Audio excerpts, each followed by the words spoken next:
Good afternoon, colleagues and friends, and welcome to today's inaugural lecture. I'm Professor Veronica Mackay. I'm the Acting Vice Principal for Teaching and Learning, Community Engagement and Student Support, and it is my pleasure to officiate at Prof. Papaikonomou's inaugural today. Those of you who know Professor Maria Papaikonomou will know her for the important work that she's done in the Department of Psychology. You will also know that she achieved the Excellence of Teaching Award in 2012 as part of a team that was involved in recurriculating the third-year module called Transformative Counseling Encounters, which has actively contributed to transformation in the field of counseling. You will also know that she's the Honours Course Coordinator and has had the privilege of preparing thousands of students to continue to their masters and doctorates in psychology and enabling them to make a huge contribution to the community. Colleagues and honoured guests, I'm excited that we can celebrate the special day with Professor Maria Papaikonomou. And holding it online makes it accessible to very important guests from far and wide. In order to prepare for these events, I have designed a template that I ask the professors to complete to help me with their introductions. And I was very excited to say that Prof. Papaikonomou has been at UNISA for 31 years and that I beat her by 6 years. So I've known Professor Maria Papaikonomou from way back then. Our offices were on the same floor in the same building, and so I got to know her quite well over the years.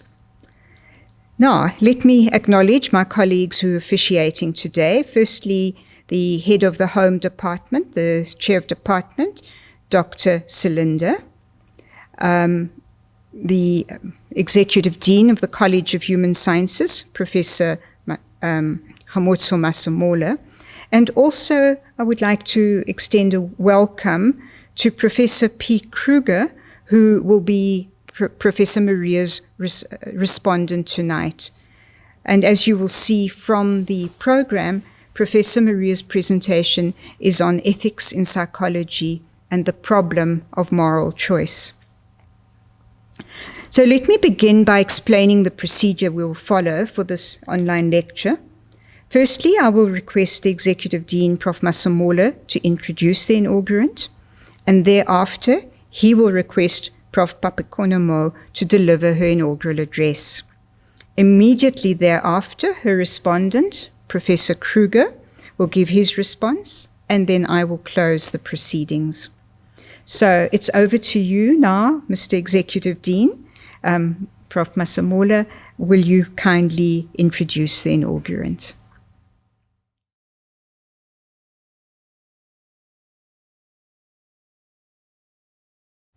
Madam Deputy Vice Chancellor, Professor McKay, members of the Executive Management of the College of the Human Sciences, family and friends of the inaugurant, Professor Maria Papaikonomou, and members of the student body and student formations of the university, friends, ladies and gentlemen, good afternoon. It gives me great pleasure to introduce to you a stellar scholar who has achieved so much that the university gives me a sense of pride in our meritorious orientation. Professor Maria Papaikonomou is a scholar who has been focused over the years and has carved a niche that has distinguished herself above her peers. But who is Professor Maria Papaikonomou? She was born Maria Papaikonomou on the 31st of May 1963 in Greece, a birthplace she shares with advocate George Bezos. Her parents immigrated to Pretoria, South Africa when she was 2 years old, where she has lived her entire life. She matriculated at Pretoria Girls High in 1981 and then went on to complete her BA degree in 1994, majoring in English, French, and psychology. her education, higher education diploma in 1985, her BA honors in psychology in 1996, and her master's in research psychology in 1988, all conferred by the University of Pretoria. In January 1989, she joined our university, the University of South Africa, as a junior lecturer in the Department of Psychology. In 2001, she completed a doctoral degree in psychology at UNISA on exploring stories of coping with childhood cancer in a support group for parents. Her interest in ethics and psychology is part of a personal journey she embarked on when she commenced her studies in the field of psychology. It was sparked by a deep-seated need to know and understand her world, others, and herself. She's the former chair of the Ethics Committee of the Department of Psychology at UNISA. She's a member of the Psychological Society of South Africa and is registered with the Health Professions Council of South Africa as a research psychologist and as a registered counselor. Her main academic and research interests are trauma counseling, promoting mental health and wellness through educational programs, and medical psychology based on the view of the human being as a mind-body complex in ceaseless interaction with its environment, both social and physical. She has published extensively in local and international accredited journals and presented a variety of papers in South Africa and abroad with the emphasis on these research themes that I've outlined. She has a passion for teaching psychology and trains her students to practice continued alertness and mindful awareness of the ethical implications of what they choose to do or not to do. Having outlined all of this, may I give Professor Maria Papaikonomou the opportunity to give her inaugural lecture this afternoon. Thank you, Madam Deputy Vice Chancellor, Professor McKay. Thank you.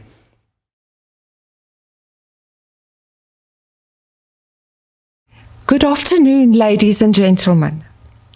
I am deeply humbled by your introduction and sincerely grateful to UNISA's recognition of my scholarship and my inauguration as a full professor. Thank you all for attending today, an event which signifies my rite of passage as an academic. This lecture focuses on how do I remain ethical in my counseling or research interactions, given all the confusion in our society. I will seek to offer some principles, case studies, and stories that were helpful in my journey as a researcher and counselor in psychology. Ethics is the core of every discipline. If you are a mental health professional, you must have come across the Universal Declaration of Ethical Principles for Psychologists, which speaks to the common moral framework that guides and inspires psychologists worldwide towards the highest ethical ideals in their professional and scientific work. Psychologists recognize that they carry out their activities within a larger social context. They recognize that the lives and identities of human beings, both individually and collectively, are connected across generations, and that there is a reciprocal relationship between human beings and their natural and social environments. They recognize that adherence to ethical principles in the context of their work contributes to a stable society that enhances the quality of life for human beings. In the context of the above introduction, I acknowledge that my interest in ethics in psychology is part of a personal journey that I embarked on when I commenced my studies in the field of psychology. It was sparked by a deep-seated need to know and understand my world, others, and myself. I hope to find a voice, as I often found myself voiceless, particularly in relation to the more dominant voices in the world. As my journey progressed, I learned that in order to understand myself in the world, I first need to understand myself in relation to myself and then in relation to others. As Johann Wolfgang von Goethe said, there is nothing more dangerous than ignorance in action. This quotation stands as a warning to colleagues who believe that they have mastered all there is to know about their specialized field. Truly competent professionals recognize their limitation and weaknesses, as well as their strengths and skills. When we become blind to our areas of inadequacy, clients may be hurt and the public put at risk. The ability to explore one's motives and relationships insightfully is not easily taught and never perfected, yet these skills count among the most critical to functioning as an ethical mental health professional. Dealing with moral issues is fundamental to human existence. It is implied by the ability to make choices which confront one with the responsibility to make the right choice. Eating from the tree of knowledge of good and evil implies awareness, but with it comes a loss of innocence. People have, over the span of human reflection, tried to develop various ways of making sense of this. There are various ways that thinkers, reflecting on the problem of good and evil, have attempted to organize ethics. A fairly traditional way, often found in stories or myths, is to think of ethics as the development of certain virtues. Some examples of virtues are courage, obedience, duty, chastity, humility, and charity. Let us look at these in more detail. Courage.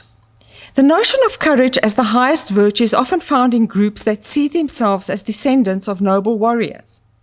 An early example is found in the legend of the hero Gilgamesh from the time of Babylon, recorded more than 4,000 years ago.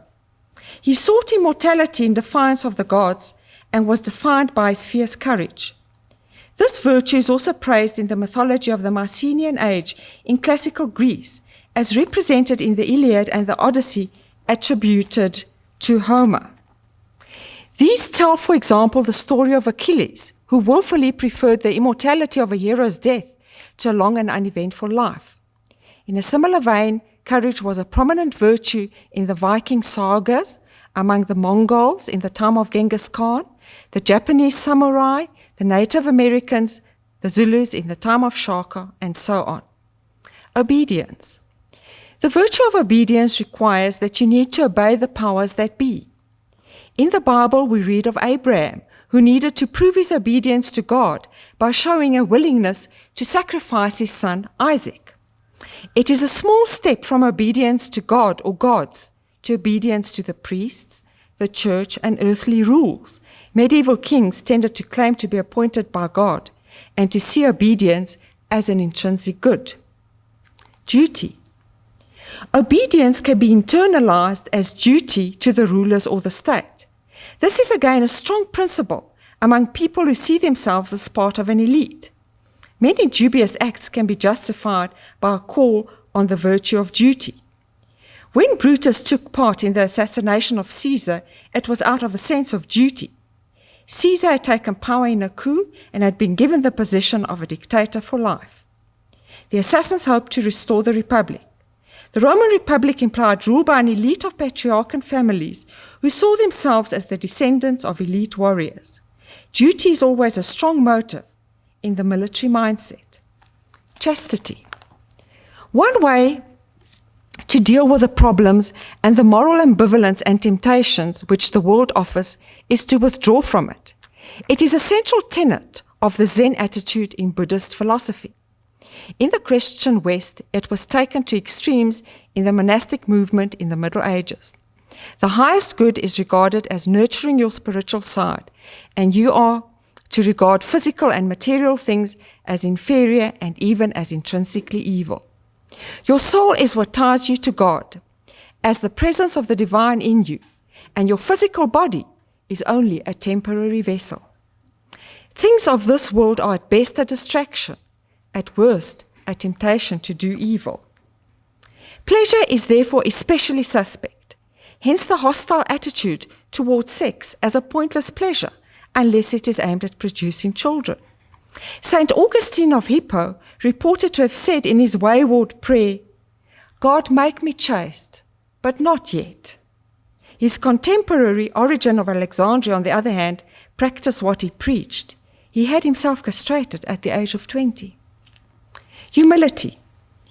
Humility is seen as a high virtue in the Far East, but also by Christian thinkers, like St. Augustine of Hippo, who opposes the idea of self-perception as a member of the elite. Do not put self above others. Be kind and accepting. He said, "Humility is the foundation of all the other virtues. And if you should ask me what are the ways of God, I would tell you that the first is humility, the second is humility, and the third is humility."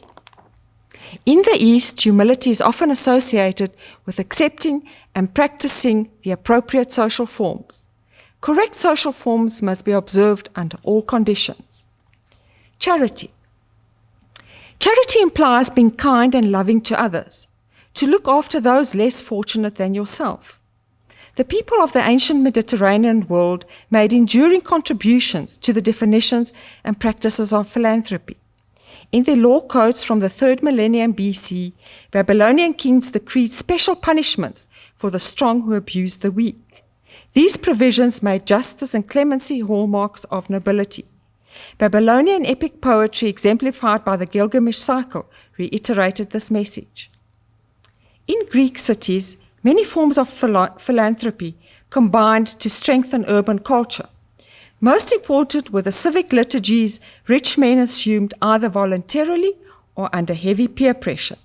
These duties obligated wealthy citizens to subsidize personally the costs of temples, city walls, armories, granaries, and other municipal amenities, promoting inhabitants' common identity and welfare.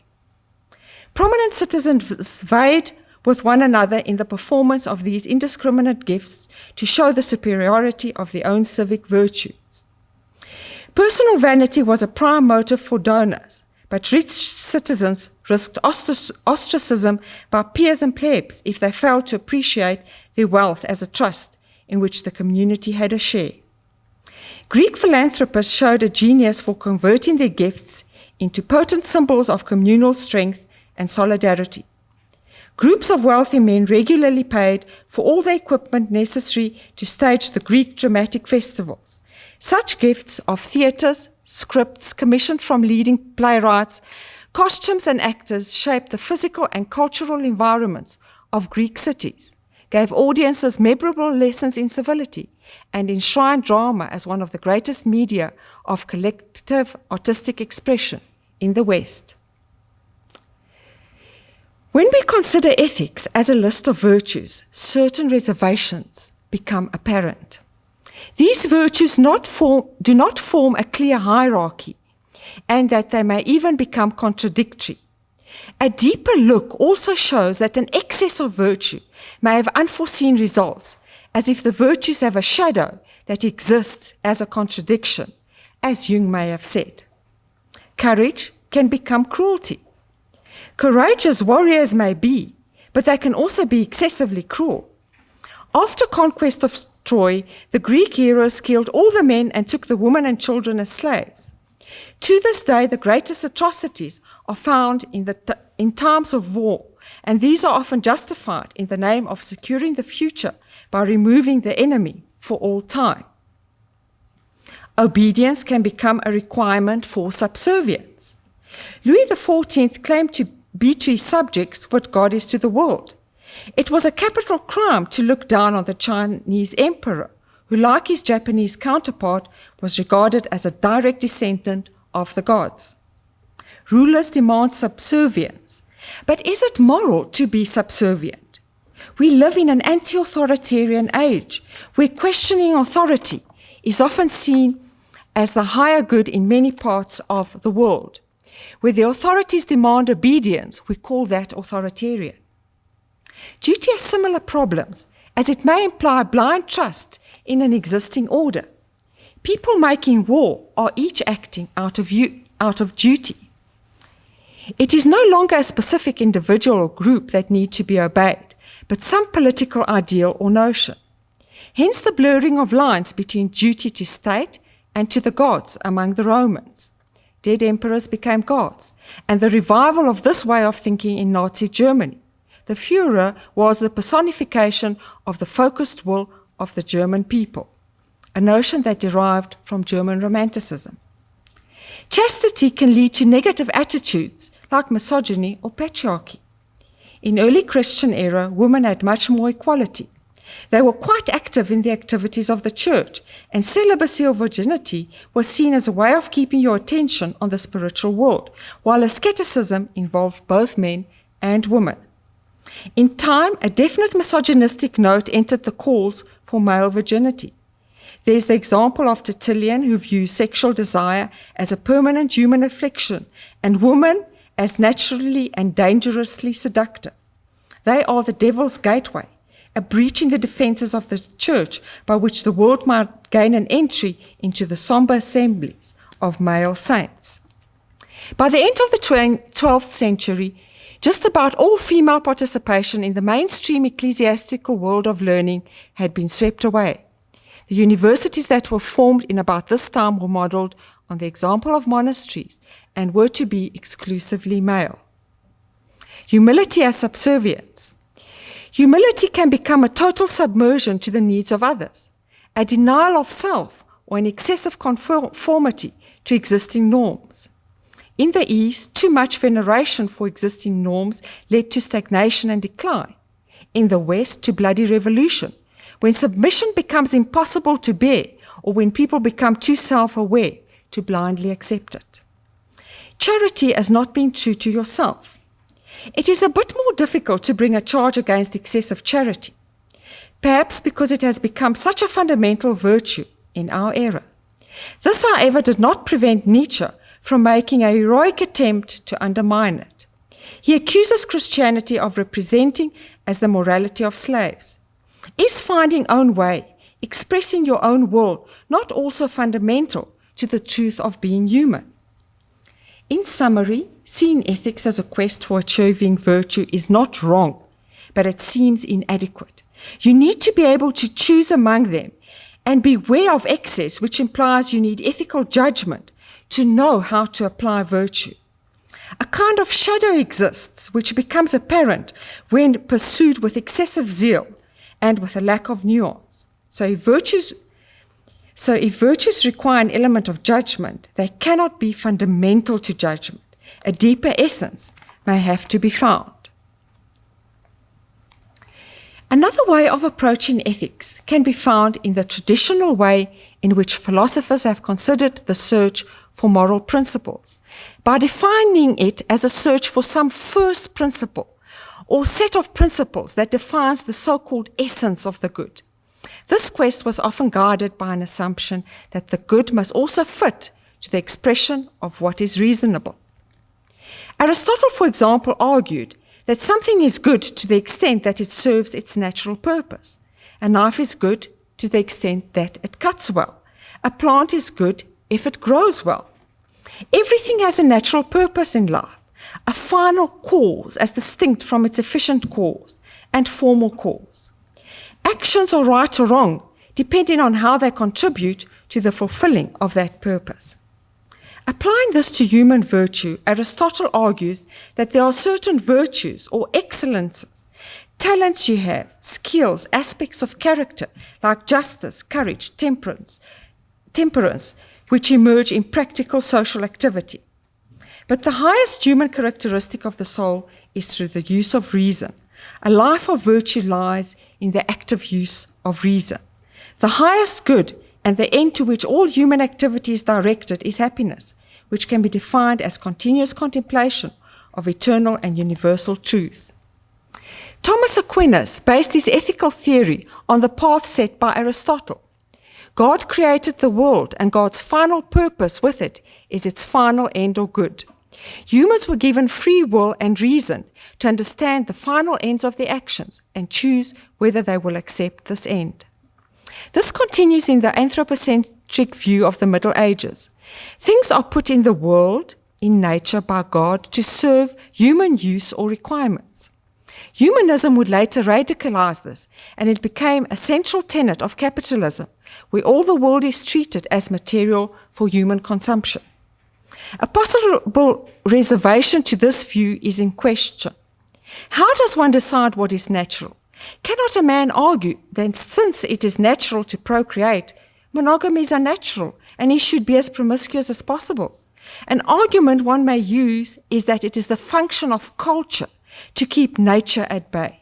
It is not clear that you can use the statement that it is natural as a moral argument without further qualification. The Stoics were a philosophical movement of the late classical period that was developed by Greek thinkers, but was very influential among the Romans. Basically, they taught self-discipline, endurance, and tranquility. An example of this perspective is the writings of Epictetus, a Greek philosopher and a Roman slave. He tried to answer a question central to Greek ethical thought. How should one live one's life? His answer was typical of Stoic philosophy. Do not depend on external events. You have little control over what happens to you. You should strive to understand the nature of things, what the world is like, so as not to have unrealistic expectations. What is noteworthy here is the stress on oneself, how one can make life pleasant or bearable for oneself. But is a contented life the same as a moral one? One might argue that being moral sometimes implies conflict and change, the things Epictetus seems to feel one should avoid. This concept of morality is understandable for a situation where acceptance is the best you can do, like a slave, for example. But there are times where the moral road implies resistance and strife. Up to here, before the era to which we refer as the Enlightenment, ethics is about how to fit into an existing order, being predetermined by king, nobility, and church. You have to change yourself, repress your own impulses in order to fit in. But with the Enlightenment, the existing order of king and church came to be questioned, and notions of personal freedom came to the fore. A shift occurs in reflection on ethics, from the consideration of the nature of the individual well-being to rights and obligations with respect to each other, from concepts like honor, insult, and chastity to concepts like rights and dignity. The fundamental dilemma is no longer how to fit in, but how to exercise your freedoms in such a way that you can get on with other people, each with a right to expressing their own unique choices. The focus of ethics now shifts to the consideration of universal principles, which make it possible to exercise freedoms as an actor within a social order among other people. These in turn can be linked to one's assumptions about the fundamental basis of ethical conduct. What makes it possible? Where does it come from? Philosophers over time came up with a variety of answers. For Kant, the basis of the possibility of ethical conduct is to be found in the exercise of reason. Kant tries to supply a basis for ethical behavior by searching for a universal moral law that is generally valid and has the force of an absolute necessity, as based in the exercise of pure reason. The rule that he comes up with is, act only on that maxim through which you can, at the same time, will that it should become a universal law.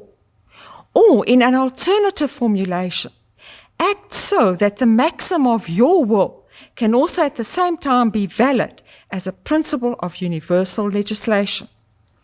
What this implies is that whatever you do should still be morally acceptable if it became a law. That is, if all people did it. People are always to be treated as an end in themselves, never as a means to an end. Kant calls his law the categorical imperative. Imperatives are laws of reason, not laws of the physical world. Ought, not must. Hypothetical imperative would be goal-directed and conditionally true, but a categorical imperative is an end in itself and universally true. This kind of approach in terms of an absolute imperative, in terms of a final rule that is universal, is referred to as a deontological approach to ethics. Kant sees categorical imperatives as requirements of reason.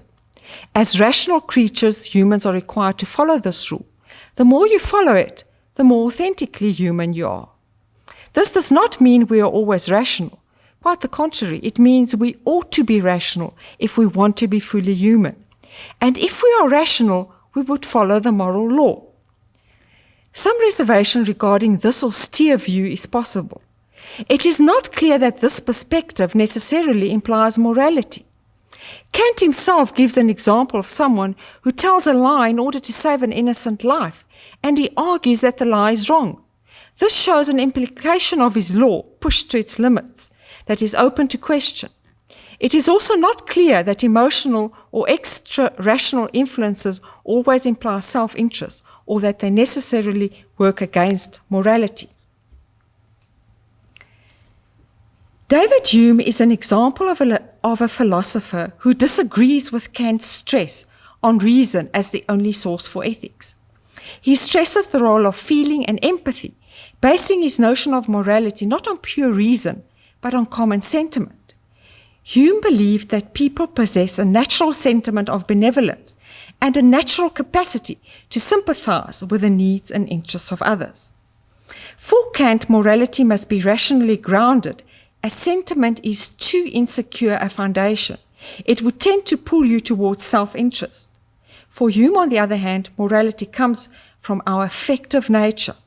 One consequence of this argument is that these days the view that all action is out of self-interest is seen as hard-nosed or realistic, and often used to justify questionable social practices in economics or politics. The alternative is then presented as romantic, soft-headed sentimentality. Hobbes, actually a predecessor of Hume, had a more pessimistic view than Hume. He saw social cooperation as inherently too unstable to guarantee morality. An individual can benefit from it if everybody else follows the rules, except him. Criminals depend on it. Hobbes saw that Hume's idea of benevolence is not sufficient to explain the concept of justice.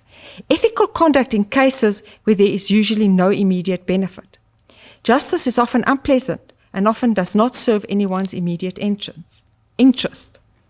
It is a consequence of a concern with the well-being of other individuals and groups, but also with the rights of others, complies with social rules, the idea to treat people fairly and to keep promises. Justice as the respect for rights and rules. Hobbes does not believe people are naturally inclined to seek and favor justice, which can sometimes be in conflict with their own immediate needs. Consequently, Hobbes propagated the need for a strong central authority to enforce the law. He felt that it is in the interest of all people to submit to the power of the state. We should keep in mind that Hobbes wrote his definitive book, The Leviathan, in the wake of the chaos of the English Civil War as a defense of the monarchy. In contrast to the pessimism of Hobbes about people in their natural state, Rousseau was of the opinion that people were born as good and that they become corrupted by society. His claim that man is born free, yet is everywhere in chains, became the motto of all politics of resistance. Society implies artifice and constraint, and is so the opposite of freedom. But why would free people be moral? Because in their natural state, nature has given us the ability to feel pity. He writes, "With all their ethics, men would never have been anything but monsters if nature had not given them pity in support of reason. It carries us without reflection to the aid of those whom we see suffer. In the state of nature, it takes the place of laws, morals and virtue, with the advantage that no one is tempted to disobey its gentle voice." So Rousseau fundamentally agrees with Hume that ethics is rooted in empathy. But on his view, empathy is a natural inclination, and the contrivances of culture move us away from it. Utilitarian thinkers such as Jeremy Bentham and J.S. Mill, writing in the early 19th century, viewed ethics in terms of requirements of dealing with the social order in a fair and reasonable way. That is to say, based on the practical requirements of being as fair as possible in social arrangements. Utilitarians formulate their central rule as: act so as to promote as much happiness and as little unhappiness as possible to all concerned. This contains two ideas: the notion of the greatest good for the greatest number, and the idea that the purpose of the good is to promote happiness, where happiness refers to general well-being. The interest of the community is the sum of the interests of its members, and you should act in such a way that you maximize this. Another way to approach ethics is to see ethics in terms of the formulation of clear rules or laws. These may be rules that serve as examples or enable one to judge the conduct of people where their conduct is required to be evaluated. There are early examples, such as the Law Code of Hammurabi and the well-known example of the Ten Commandments. The modern era brought the notion of carefully drafted legal codes and a fundamental law that these are grounded in, which ultimately led to the notion of a fundamental law or written constitution, from that of the United States to our own. Professional codes of conduct can be understood as such formulation of clear and universal rules. Certain basic moral principles are formulated along with rules of conduct to be followed to give expression to these principles. In turn, this is the basis of the code of conduct of various professional bodies at present. A professional code is based on the idea of fiduciary duty. That is, duty of a professional person to a client in a relationship of unequal power. Let us look at a short critical reflection on traditional ethics. The views from Aristotle onward often work from the assumption that there is something like an essential human nature. Against this, one can argue that good is not something that exists out there and can be aimed at, but is something that is constructed by us within our social relationships. Out of our own idiosyncratic experiences of what is delightful and alluring, out of how we would like the world to be. It can be filled with fantasy and ideas that might horrify other people. For example, consider the appeal to be hardworking and prudent in contrast to the call to live life to the full. Is one side or the other fundamentally wrong? Who decides? The view of Kant is that there is an imperative to follow, the right course of action, which is potentially present within each person. You get a similar notion in the view that each person has a conscience which will lead him to the good, and that it is similar across all people and cultures. We assume that we already know the other person. We are like them. They are like us. There is a risk of homogenizing cultural experience. Also, you often get people who do quite terrible things who will assure you that they are following the rational or faith-based dictates of their conscience. For example, Hitler, Osama bin Laden, ISIS, and so on. The view of the utilitarians is that you can calculate the benefits of moral action. But benefits to whom? What is overlooked is the issue of who has the power, of what is at stake. Certain choices benefit certain persons or groups more than others. There are things to lose and gain in how you calculate the benefits. Maintaining the existing social order may be good for one. Overthrowing it may be good for another. There is, say the postmoderns, no neutral position outside the social system from which to judge in a dispassionate and disinterested way. There is a risk when you reduce ethics to the virtue of careful rule-following, of turning ethics into a bureaucratic or box-ticking exercise. In practice, ethics is also often experienced as something imposed on by an external authority. No matter how much ethics committees claim they are here in partnership, they are here to help, nobody experiences it in that way. Ethics committees run the risk of being seen as a censor board, moving beyond what is moral into specific cultural preferences, or having the unintended consequence of intimidating researchers, for example, to be conservative and to play it safe by avoid risk and controversy. It is in this context that Parker writes, most dominant approaches to ethics today combine that view, that people will do evil with an attempt to shore up a law or set of procedures that will ensure that they know what the good is. The promoters of ethics thus aims to to reinforce the law and to make it so that each individual embeds that law in their own conscience. This is the basis that most ethics committees in psychology operate on. In other words, it is up to us to see that they do not stray. That is the point of view of a censor board. There's a risk of forgetting concreteness, context, humanity. One should keep in mind, when applying ethics, that something is at stake. There is a risk to be taken, and there may be a cost to an ethical decision to yourself and to the other. In the real world, whistleblowers often lose their jobs. How then to think about ethics in a postmodern style?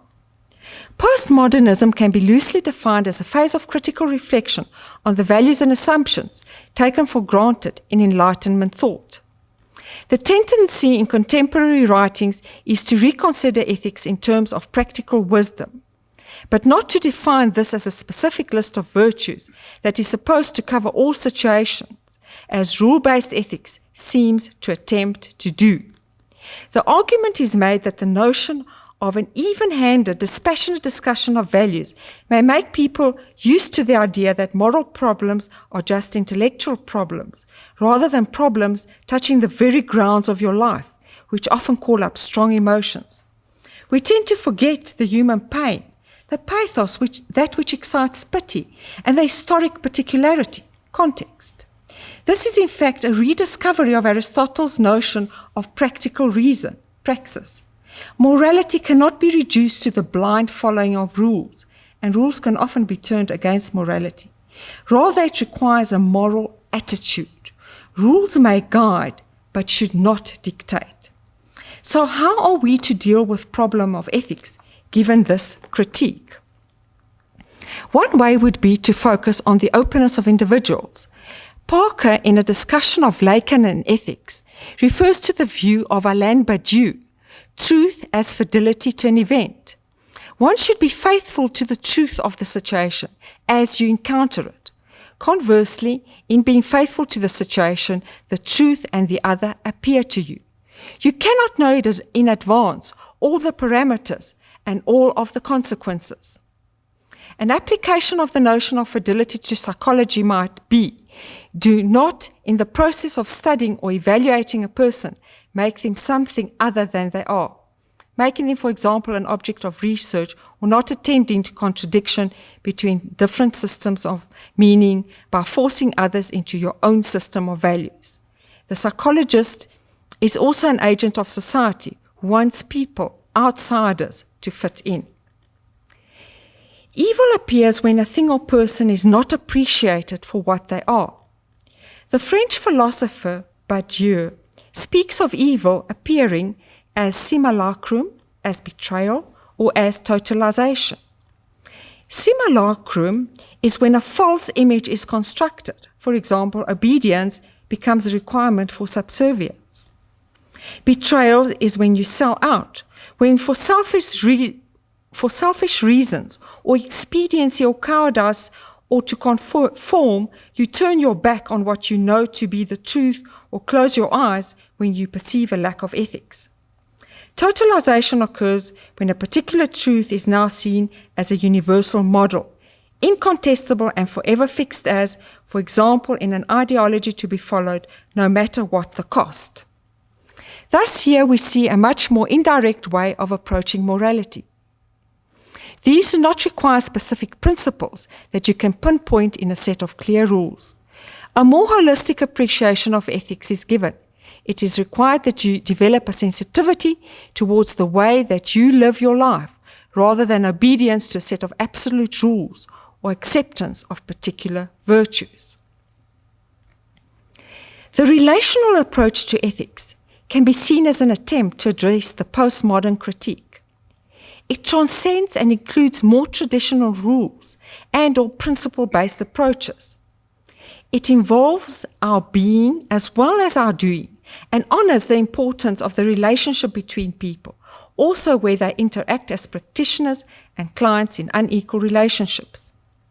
The basic premise of relational ethics is that ethical decisions, actions, are made within the context of a relationship. This is a substantial shift from the previous practice regimes, as viewing the individual as a static bearer of rights, to perceiving the patient and the practitioner as interdependent agents. The fundamental nature of relational ethics is that ethical commitment, agency, and responsibility for self and to the other arises out of concrete situations which invariably involve relations between two or more people and affect two or more people. Within this relationship exist embodied selves that are interdependent and connected. Notions such as the following are implied in this view. Mutual respect. Mutual respect is inspired by responsibility to the other. When we respect something or someone, we heed its call, accord it its due, and acknowledge its claim to our attention. Mutual respect is the means to mitigate power differentials. Engagement. Engagement is not a decision, but a consequence of an embodied self, a self that can only be present in the context of a relationship. Selves as mutually defining reshapes the traditional understanding of the self as an independent and autonomous entity. Embodied knowledge. Embodied knowledge is not merely a series of rational choices made based universal rules applied systematically to each situation. It also legitimizes the need to make concrete situational judgments based on situated perception. Environment. Within the context of the environment, we are not separate entities, but exist at the very least as a part of a connected dyad. This dyad is then influenced by a larger society. All people are to a significant degree socially constructed, that their identities, values, concepts, and perceptions are, in a large measure, products of the social environment. The self is an interconnected entity that cannot be detached from others. Uncertainty. Uncertainty occurs when value-based questions create difficulty in selecting a course of action or decision. Ethical quandaries can also be as a result of differing cultural values. Uncertainty is a truth that asks for humility rather than power, understanding rather than information, and relationship rather than ideology. Ethical uncertainty does not arise from the fact of the situation, but are in the subsequent hermeneutical identification of the relevant factual elements that will give form to the contextual aspect of decision-making. What is disturbing about normative ethics or rule-based ethics is that they stifle ethical thinking. They invite us not to think, not to consider the effects of a particular practice on a particular person or family, but simply to follow a rule. It is as if we are completely ethical or completely not ethical, rather than being human beings struggling with ethical dilemmas. There seems to be an idea that if we do not follow rules, something disastrous will happen. While normative ethics is universal and absolute, making decision-making more clear, relational ethics is not. Relational ethics has to do with considering the effects of particular actions in particular context. Consider the following story. A counsellor decided not to accept a ride home from her practice with a young person she was seeing in counselling who had recently bought his first car. She now wonders if this rejection could have had more impact in a negative direction than the positive impact of all the work she did with a client. In terms of rules governing boundaries in dual relationships, accepting a ride home from one of your clients is considered unethical. In terms of decisions and interactions based on context and having a positive impact on the client, I don't think so. Our theoretical orientation, the nature of our community, our culture and the client's culture and so many other contexts influence what we see and how we see it. Every ethical decision must take account of these contexts. My own point of view is that relational ethics combines relationship and ethics into a multidimensional concept. This means that there's a complex medium through which decisions and interactions associated with a relationship are engaged with. Awareness of ethical codes and legal standards is an essential aspect of critical thinking about ethics and of making ethical decisions. Codes and standards, however, inform rather than determine our ethical decisions. They cannot replace thinking and feeling our way through ethical dilemmas or protect us from ethical struggles and uncertainty in various contexts. Each client, regardless of similarities to other clients, is unique. Each counselor is unique. Each situation is unique and constantly evolves. The crucial part is to practice continued alertness and mindful awareness of the ethical implications of what we choose to do and not to do.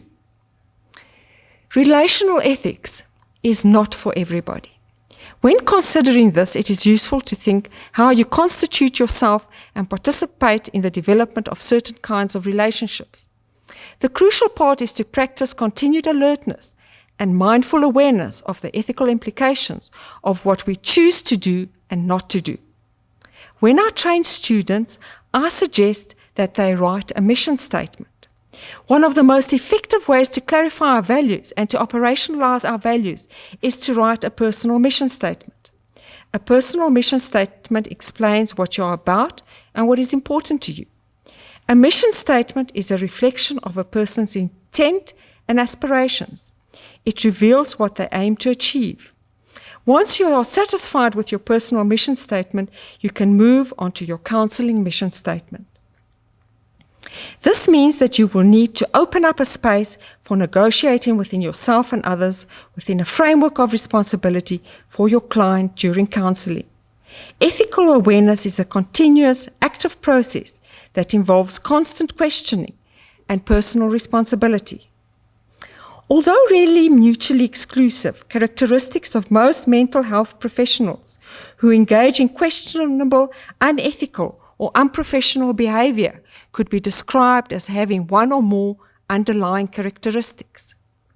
Are ignorant or misinformed regarding the ethical standards of their profession, practice outside their realm of competence and expertise with or without awareness, show insensitivity to the needs of those with whom they work or to situational dynamics, exploit clients by putting their own needs first, behave irresponsibly due to laziness, stress, lack of awareness, or other reasons that take their attention away from their professional responsibilities, seek vengeance against perceived harm to themselves by clients or others with whom they work, suffer from burnout or other emotional impairment, have no concept or have distorted views of interpersonal boundaries, rationalize actions that they are often unrecognized self-serving. These are not aspects that can be legislated into a series of clear rules. But people sometimes want to know what the rules are so that they are better able to break them without obvious culpability. Of course, one needs to know what the rules are, but what is more important is an ethical attitude, the willingness to be a moral person, which is why a relational approach is a good basic attitude. The core of ethics is not an application of a universal law, because there is none. Not scrupulously and blindly following rules, because that is the very opposite of ethical judgment, but engaging with people in the concrete and particular context. In conclusion, to be human is to make mistakes. To make mistakes is to learn and to be humble. To forgive and ask forgiveness is the beginning and continuity of a relationship. Charity begins at home, but you can only share what is inside of you. Ethics is about dignity, caring, and respect. Thank you.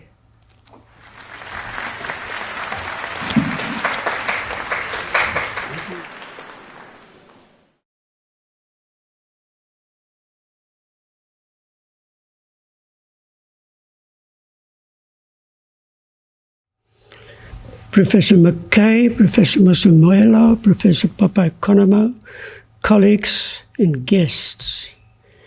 Part of what it is to be human is to engage with the world by evaluation, by judging the values of things and activities.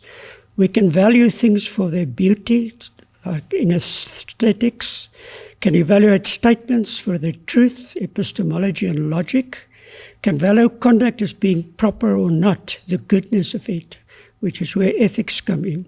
Understanding the roots of ethical behavior is therefore of fundamental importance to a discipline such as psychology that aims to investigate, make sense of, and perhaps guide the activities of human beings. Against this background, Professor Papaikonomou provides an overview of various ways in which thinkers, be they philosophers or theologians, writers of literature or myth makers, have considered the problem of good and evil over time according to the texts that they have left behind or the traces that can be found in history. In each case, she reflects on the possible limitations inherent in these disparate views. One may approach the problem by trying to identify appropriate virtues, often found in stories and myths. She gives some examples, but go on to illustrate the inherent limitations in such an approach. Virtues might find themselves in competition. More troubling, the overzealous pursuit of virtue, pushing it to extremes, often bring about destructive consequences. Vice often appears as disguised as virtue. The philosophic tradition is inclined to consider the problem of ethics in terms of the search for a final moral principle, the search for some first principle that defines the so-called essence of the good. This quest was often guided by an assumption that the good must also coincide with the expression of what is reasonable. Examples from classical philosophy were given. Aristotle, for example, argued that the natural purpose of the soul, therefore its highest good, is to express itself through the use of reason. The Stoics, in turn, would argue that good is to be found in the withdrawal from the temptations and conflicting paths presented to the world in an attitude of dispassionate acceptance. In more modern times, Kant would argue that the moral imperative can be grounded only in a very abstract principle of logical necessity. You can do as you like, as long as it can serve as a universally acceptable rule for all people. Basically, this says, do unto others as you would like them to do unto you, but present it as a consequence of the force of logic. Other philosophers, such as Hume and Rousseau, were mentioned, who on the other hand would argue that moral conduct should be based on sentiment, in human compassion and in empathy. Utilitarians again prefer to see ethics as grounded in reason, but they conceive of reason in terms of a more practical process of calculation. Ethics to be grounded in finding the course of action that brings the greatest good to the greatest number of people. Professor Papaikonomou draws our attention to the limitations of this reduction to ethics to a universal essence.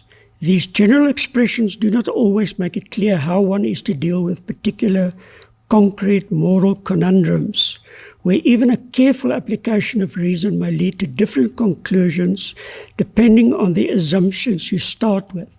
Think about arguments over the death penalty or abortion. Regarding the view of the utilitarians that you can calculate the benefits of a moral action, she points out that this may often not be possible. It assumes that potential benefits are universal, that nothing specific is at stake, that some actions may not benefit certain people or groups more than others. A third approach to ethics is considered by Professor Papaikonomou to see ethics in terms of the formulation of a set of clear rules. These rules may serve as examples or clear law-like rules by which the moral conduct of people may be evaluated. She points out that this practice, often favored by kings and statesmen, has a very long history and refers to some very ancient examples such as the Law Code of Hammurabi, a collection of 300 or so rules from Babylonian times. The modern era brought the notion that laws should be rooted in carefully drafted legal prescriptions grounded in a fundamental legal code. This ultimately led to the notion of fundamental law, or a written constitution that defines the ideals of the state, from the American Constitution to our own. Professional codes of conduct can be understood in this context. Certain basic moral principles are formulated along with rules of conduct that one is expected to follow to give expression to these principles. This overview seems to bring us to the present. Professor Papaikonomou, however, resists the temptation to conclude a lecture here with the claim that the advent of institutionalized code of conduct, a product of modernism, now makes our grasp of ethics complete and nothing remains to be said. She points out the way in which modernism and its certainties have in our current time increasingly found itself under scrutiny in the critical reflection that's referred to as postmodernism. This critique reminds us that worldviews, including that of modernism, have a context and a history. They are not givens. She notes how an overly legalistic approach may miss the human and particular aspect of values and runs the risk of seeing morality purely in terms of the conscientious following of rules.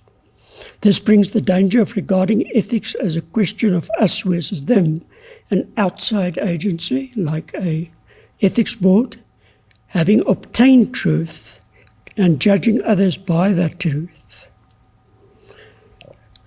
To find a richer perspective, Professor Papaikonomou points to the development of relational ethics as a way of reintroducing the concrete and pragmatic human aspect into ethics, to foreground the fact that ultimately ethics concerns the relationships among people in their concrete and particular engagement with one another.